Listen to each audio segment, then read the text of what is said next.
Today is the day. The day of the 200th episode. Wow.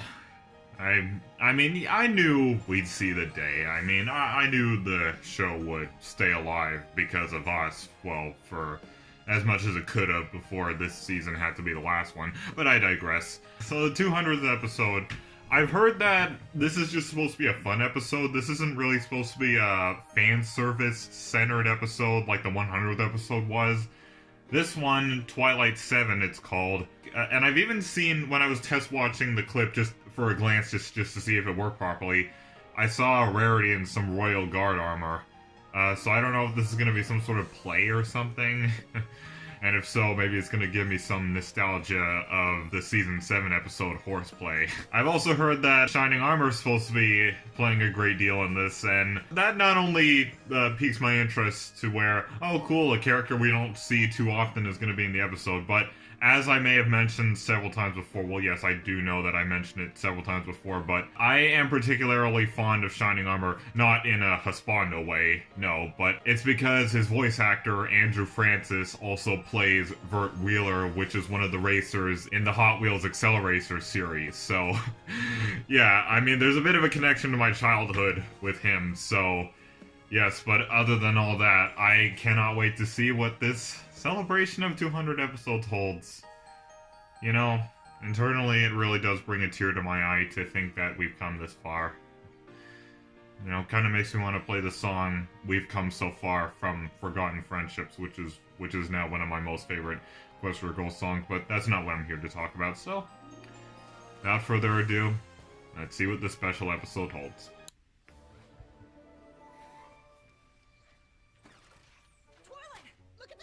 Their eyes looked a bit suggestive for a second there. Do you know what this means? That face. When Shining Armor and I were small, we competed over everything. Oh, more childhood nostalgia. This ought to be...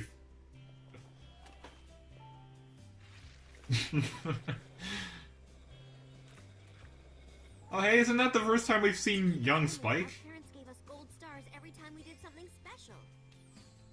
Kind of like a Be Good chart. I had one of those as a kid. Getting good grades. Even telling a really funny joke. And at the end of each week, we'd add up the stars. How I wish I still had this. The sibling with the most would win the crown of the Sibling Supreme.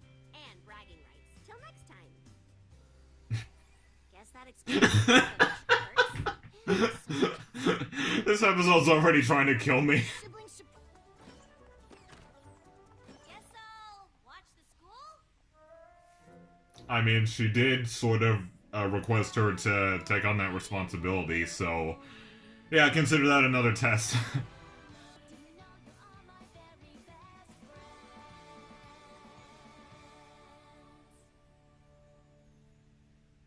The big 200. You want me to break into Celestia's castle? If you can get past my defenses, steal This the crown. sounds cool. I must say, I absolutely love this idea. Now I know this is a bit unrelated here, but this this fun little sibling interaction here, combined with an idea that I sometimes, maybe it's a symptom of my Asperger syndrome or something, but whenever I'm outside for a jog, just getting some fresh air, music blasting in these headphones hooked up to my very phone, which I'm using to record this.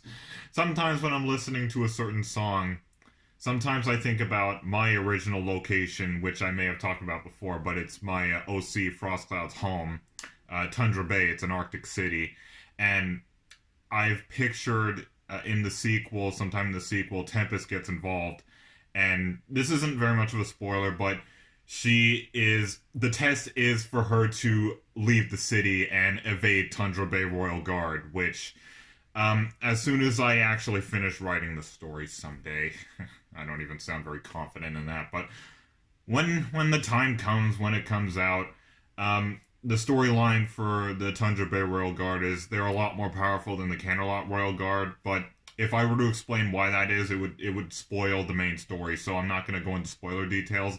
But I just thought that's why I really like this idea, because I feel I can relate to what I think about sometimes when I listen to a certain tune. I don't know, maybe it's just a symptom of my Asperger syndrome, but okay. I'm not gonna ramble on this anymore. It's just something I thought I'd share. Plus, the entrances to the tunnels below the castle have been sealed, so there's no underground. I like how there's I like how there's more female guards here. Get in. They're basically like the police women of Equestria.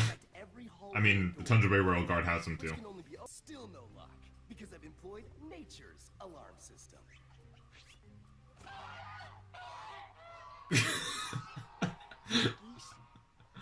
Wow, even as the creator myself, Shining is almost putting Tundra Bay's force to shame.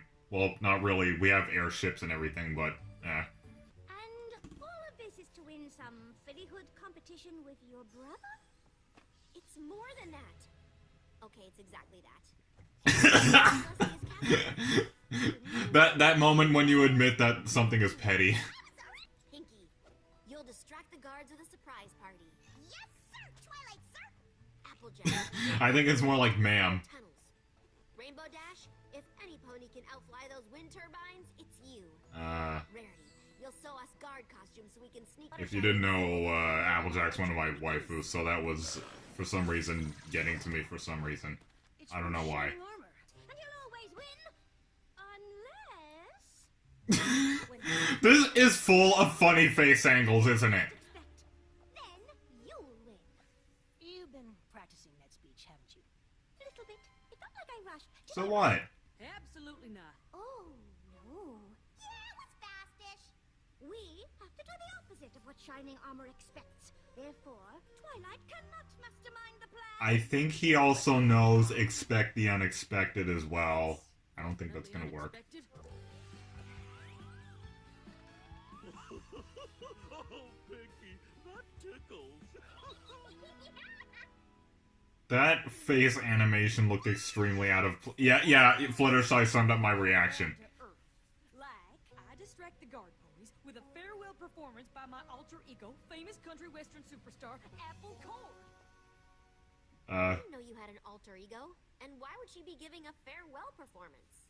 Well, it's a long story. Why are you... Back on the farm, playing music was about making her family smile.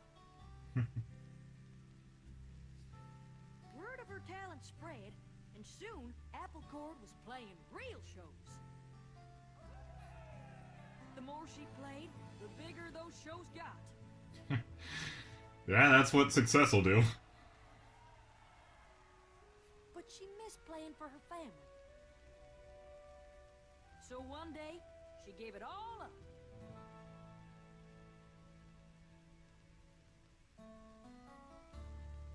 Seeing her family smile was all she ever wanted from her music. That, in a way, sort of reminds me of a YouTuber who will get very successful, will get a lot of views, get a lot of money and everything, but he or she may feel all that genuine because they realize the quality of their videos is just feeling more like an assembly line, just like a factory. So, one day they decide to just publish videos less frequently and actually put more care into it.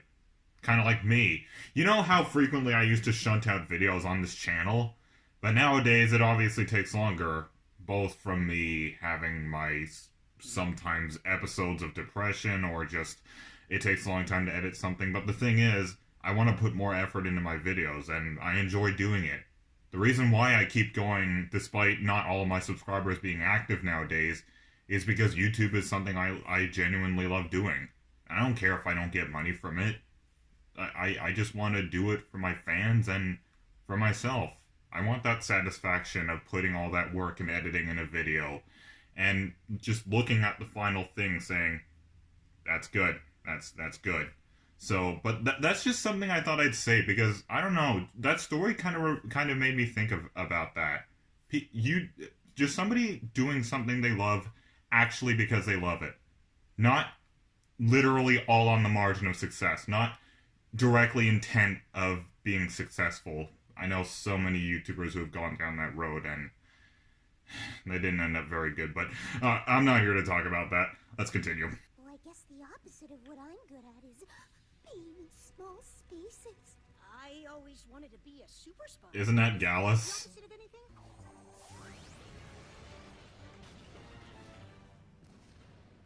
A former friend of mine would have loved that moment right there, since Fluttershy was his waifu.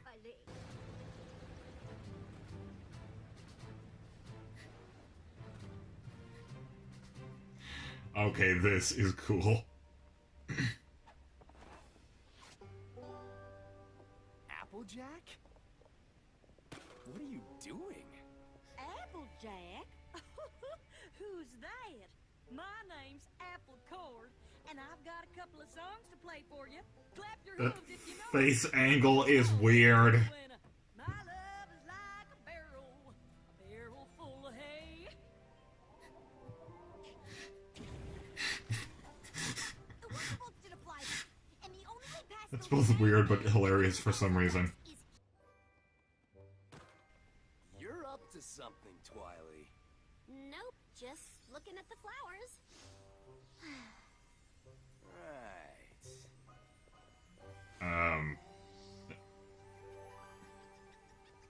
Ooh, maybe Rarity's plan will work. Why was that getting to me? I don't know. Maybe I just want to be in Equestria so bad, like little things like that get to me. Did they make it into the castle? They jumped out right before the balloon went. That's all I Ah. What sort of information do you need? The location to a secret entrance to the passages under Canterlot Castle? You mean that one? Yes, thank you. That will do nicely. How does he know? I heard Zephyr's supposed to be in this. Oh, darling. This couldn't be more perfect. You'll see why I feel the way I do in a future review when I get around to it. He's totally obsessed with me, and we have to come up with a way to distract. Oh, no. Oh, no, no, no way. No, don't make... And I've seen that meme on Derpy Bro already of her saying, nope, nope, no way, no way. The mayor's love a pony in uniform, am I right? Not really.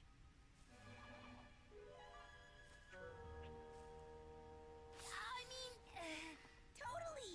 Why don't you... The cringe is gonna hurt me. See how... Input. Still, I totally managed to rock the look, don't you think? Yep. Still feeding that inflated ego of yours, boy. Team now, so I'm basically... Whoa, we got a swooner. It's good you're finally being honest with your feelings for me, Rainbows. The truth is such a gift. Like, I had to follow my bliss to see God. I feel like I'm cringing so hard, I could be disfiguring my face right now. I'm starting to think this whole operation might be a giant flop. Kind of like how her ears are flopping down. Okay, that was a forced joke, I'm sorry. I was always excited to be a part of Twilight's and Shining Armor's rivalry, like I was their little brother. But they never... Yeah, it looked like that in the flashbacks. I know they both have a special place in their heart for you, but sibling dynamics are hard. Trust me. Right. Zephyr agrees. Yeah. I can learn a lot from you. I like that line right there. That could not be any more true. Fluttershy was literally one of the only good things about that episode, in my opinion. What are you all doing out here? In retrospect, our plan might have been too unexpected. Every part of it failed? Oh, now I'll never get the crown. Do you really need it? Go back to doing things the Twilight way. I mean, I know the nostalgic reasons, but still. It may not be... Okay, that movement was uncanny for some reason. Our unexpected plan worked unexpectedly. Yeah, Rarity looks nice in armor. I just have a thing for armor. I guess maybe it started with Tempest's design. To be fair, it was never made specifically clear to me what guarding actually means. So this is on you. And wait, wasn't he supposed to be successful at the... Well, no. I remember the lines he said at the end of Flutter Brother, so I guess he still can't do anything right.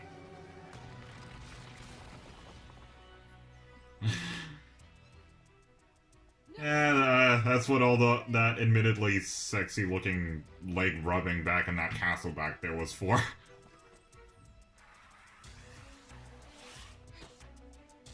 Okay, her mane looks just weird in that helmet. I don't know why. I guess sometimes the best plan is the one you expect. All I have to do Sometimes. now is fly over and take the crown, and I'll be sibling supreme forever. Exactly. Oh, come on! But I am sorry, Twilight, but it looks as though Shining Armor has truly won the crown. That's the thing about looks. They can be deceiving. Spike?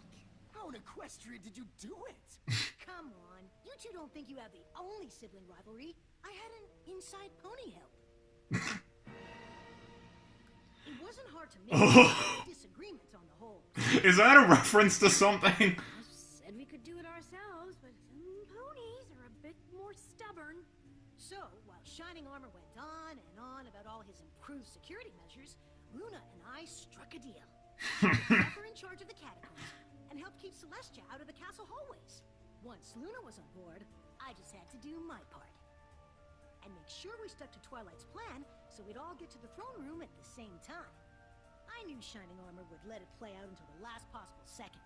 Then, while everyone was distracted by its gloating, all Luna had to do was float the crown over to me. Okay, that's good.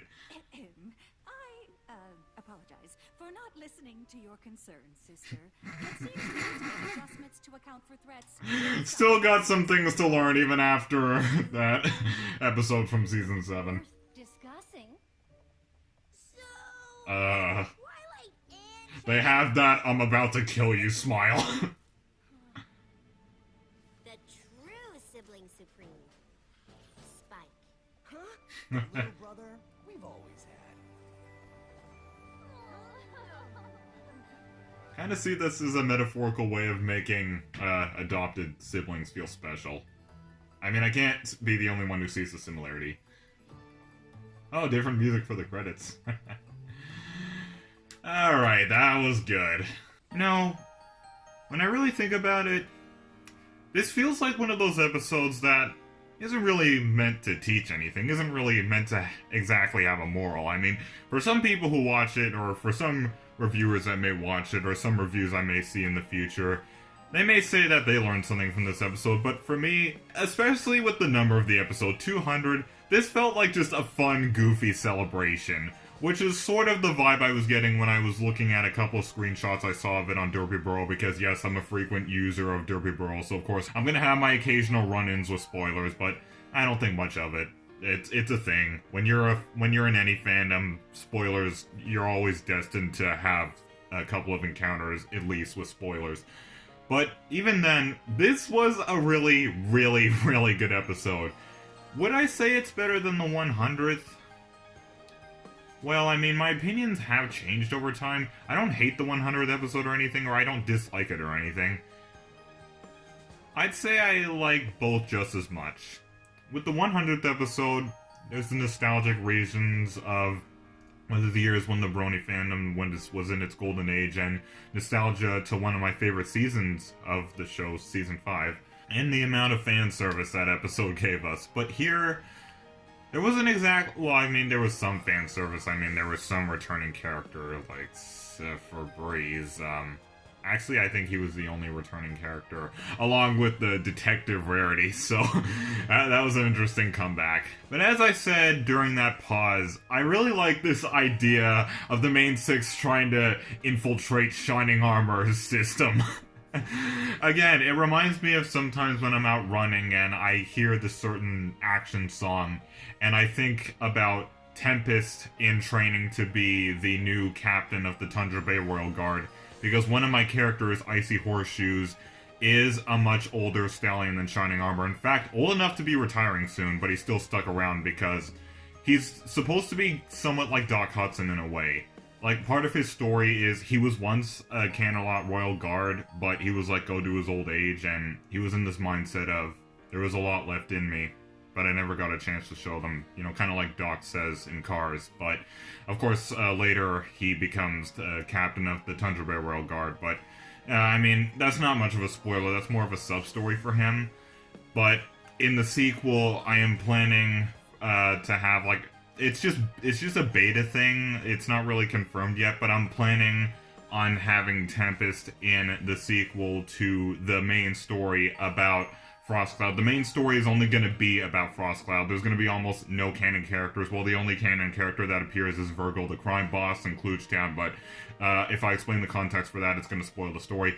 But other than just Virgo, no other canon characters are going to be present. It's just Frost and all the other royal guards and all his family and everything. But the sequel is where, you know, Twilight and the main six and Tempest are going to be coming in, because despite what the comics say, I have read that comic where her and her old friend Glitterdrops reunite on the outskirts of the Crystal Empire. Yes, I have read that IDW comic before, but despite that, okay, now coming back on the subject, I always just imagine Tempest trying to successfully escape the city and outrun Tundra Bay Royal Guard, evading all the airships and evading all of the ground units and everything.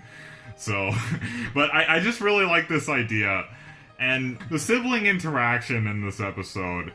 Now, speaking of it, I really liked how Spike got his moment in the end, especially after everything he's taken in the series. I mean, come on. But, as I said, this kind of feels a bit relatable to people who are adopted, if you know what I mean. Now, I view adoptions as a sad thing, but I'm not going to go into context as to why, because I don't want to make things depressing, but I'm just saying, from an objective level, to people like that, I think Spike's situation here would be a little relatable to them, because I guess when they were alone at the orphanage, they would feel worthless, or they would feel alone. But then when they were adopted, they felt special again. So I can see a lot of people in that category relating to Spike in that matter. But coming back to the whole sibling rivalry thing, I did think it was petty, but I didn't really see it as a flaw, like, oh, that's what's wrong with this episode kind of petty. I saw it as a cute and funny kind of petty. I mean, we know how these two act when Shining Armor and Twilight are together. I mean, hell, the fan art that Equestria Daily chose to show for the article for the episode post, which I used to, download the episode for this video. It's literally grown-up Twilight wanting a horseback ride from Shining Armor, and he says, "Don't you think you're a little old for that?" And she's just giggling, and he goes, "Okay, just this once." But I just really love those two when they're together, and, you know, it really makes me wish that my family was the same, but I've been, it's a pain, it's a metaphorical pain I've been getting used to. I've been getting used to pretty much symbolically feeling like I'm an orphan. I may not physically be one, I may not be in an orphanage, or I may not be out in the street. I may still be here, but inside I feel like one. If you know what I mean. If you all know, you know, how emotions can be just as powerful as outside things, probably know what I'm talking about.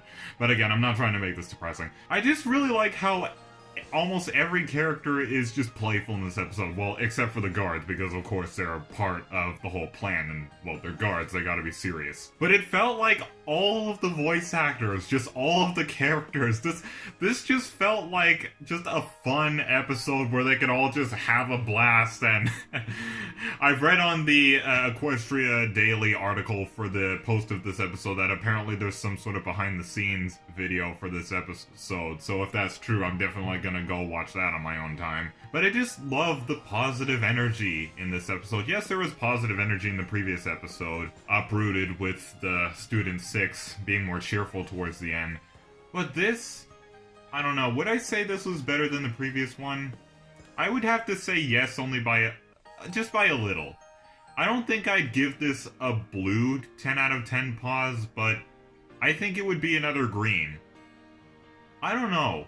There's just something about this where I absolutely love it, but I wouldn't say it's amongst my most favorite. Maybe that'll change over time. Maybe if I so decide, and I always say if I so decide because I've been trying to break the habit of saying I'm gonna do this because I know with my track record I can't do anything, but I'm just saying, if I ever so choose to do a Chaos Reviews of this episode later on, who knows, it could change. Maybe it'll stay a green 10 out of 10, or maybe I'll even give it a shining blue 10 out of 10, which, in my system, that means an absolute masterpiece. That is the highest rating anything can get. But in summary, I absolutely loved this episode. It was an absolute blast. And I tried to think of any possible flaws I had with this episode, but no. No part of this episode felt tedious. Every moment of it felt fun. There was flashbacks. There was an idea, like I said, that was up my alley. Testing a guard system, because I compare it to me thinking of a sequel to my OC story where Tempest, when she's training to be the captain of the Royal Guard, is tested by trying to get out of the city's border by evading all of the Tundra Bay Royal Guard, both in the air and on the ground. Kind of like a pursuit, so this was a really good episode.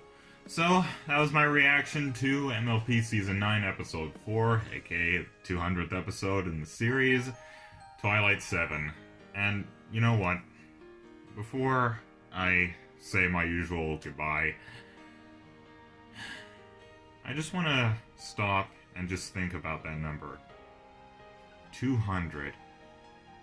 And to think that this is the final season, I felt that a season being the final one deserves a special moment like this. That kind of special moment similar to the one we had back in Season 5 with the 100th episode. And I really hope we see many other good things with this. I know I've said that several times, but still. If something is going to be the final thing, you really have to do it justice. Otherwise, I mean, I don't think I'd be. I'm not really one to overreact. Usually when a final season of a beloved show or movie series or whatever is done poorly, a lot of the veteran or loyal fans could feel kind of betrayed by that, kind of insulted by that. But I'm not trying to make this sentimental or personal, I'm just saying that's usually how I am, and a good majority of people in fandoms or just fans of anything are. So I hope we make a lot of new discoveries in this episode. I can't wait to see what Grogar does next. Again, I find Grogar very interesting. Now, I haven't seen G1. I mean, as I showed off in my birthday video last year, I got this. It's apparently the MLP, the movie of the first generation. I haven't gotten around to seeing it yet, and I'm not even sure which season in that generation the movie even takes place in. I've heard that Grogar isn't even in the movie. I've heard in my research, in working on my review on the beginning of the end, that he appeared in a 4-parter episode called Return of the Tambourine, I believe it was called. So in the later episode, Frenemies, I look forward to seeing what he's going to be doing with his new Legion of Doom, because, in quotations, that's what his new team with Chrysalis and Tyrek and Cozy Glow are. So I can't wait to see how that turns out. And just in general, I can't wait to see what other new discoveries we make. Maybe there'll be more returning characters, or new things, or maybe new species. I don't know. It's a whole new, yet final road ahead of us. But anyway, so, for real this time, keep it frosty, and have a wonderful day. Broha.